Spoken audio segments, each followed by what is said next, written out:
This is a video about the 2016 spring application process for CAP. Visit www.usi.edu/cap/apply. Do not use Google Chrome as it is not compatible with the CAP application. You will click the blue apply button on that page, and if you applied to CAP in the fall, you will need to use the same login credentials that you created at that time. If you are new to CAP and the application process, you will need to create an account. And this will kind of walk you through the creating an account steps. You will have to enter in all of your basic information as far as your address, city. For the type of student, you will select non-degree because you are not currently pursuing a degree at USI. For the academic level of interest, you will select undergraduate. For the anticipated entry term, it will be the term that you are applying for, so in this case it would be 2016 spring. And you will also have to select an academic program of interest.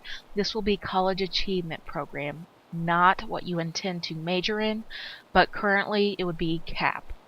For your high school, you will click the blue box to add a high school, and then you will be prompted to select certain options so that your high school will display. And as you can see here, we put in Evansville, and the listing of the high schools in Evansville appear. And you will need to hit select so that that school tacks onto your account. For the will you graduate question, answer yes, and then you will have to enter in your graduation year and information. And then below that, you will have to create a password, and then you can save and continue. This step right here is for students who have created an account back in the fall. So then you will enter in your information and click login.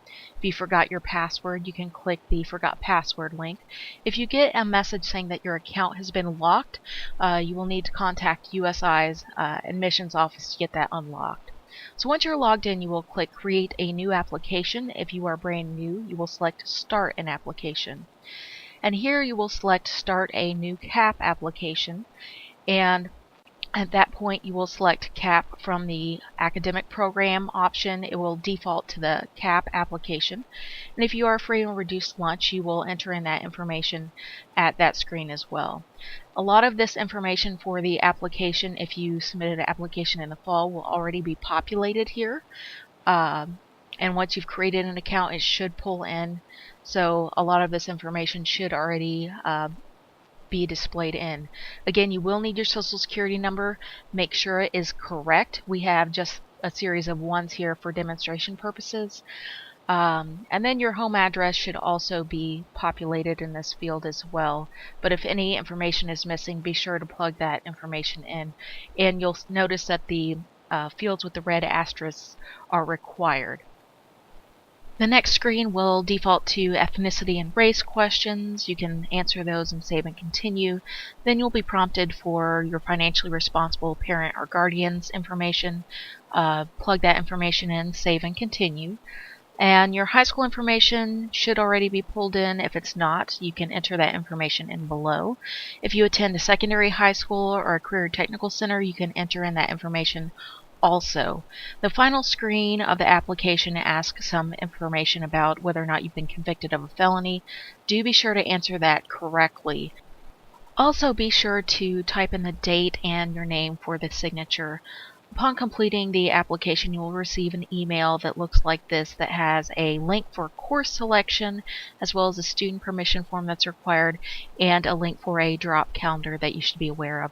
When you click on the course selection link, you will be prompted to type in your information, your email, as well as to indicate where you are planning on taking the CAP courses.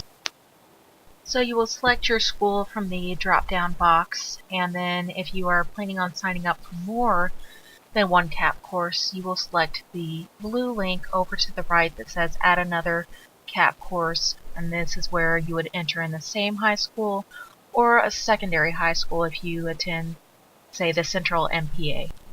Then you will type in characters. Once you hit submit, you will see a link, and this link is to Parchment, which is a transcript provider. If you're in Warwick County, you'll be utilizing another method to get your transcripts. If you attend EVSC schools, your counselor or instructor will let you know whether or not to use Parchment.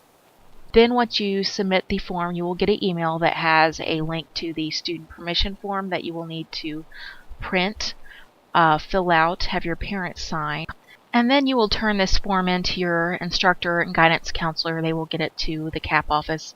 There's also a link for the drop calendar, and note there's certain points which you can drop the course with 100% refund. If you have any questions, feel free to contact the CAP office and we'll be happy to help.